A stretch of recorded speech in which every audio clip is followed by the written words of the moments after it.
Hello guys, Assalamu alaikum. This is me Sanjida. Welcome to my page Elizabeth Sanjida. তো আজকে আমরা আম ভর্তা খাবো। এর জন্য আমরা কিছু আম নিয়ে নিয়েছি। আমগুলো খুবই ছোট ছোট, তারপরও দেখি আম ভর্তা করলে কেমন মজা হয়। তো আমি আমগুলোকে কেটে নিয়েছি। এখানে কাঁচামরিচ, সরিষা বাটা এবং পরিমাণ মতো লবণ দিয়ে ভালোভাবে আমটাকে মাখিয়ে নেব। আর এর মধ্যে আমরা কিছু চিনি অ্যাড করব। চিনিটা দিলে আরও খুবই মজা হয়।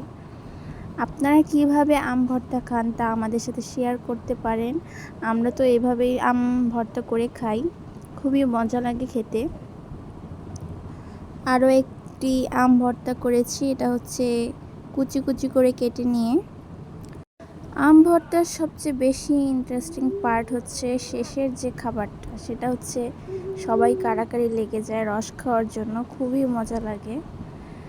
আজ এই পর্যন্তই। সবাই ভালো থাকবেন, সুস্থ থাকবেন। আল্লাহ হাফেজ।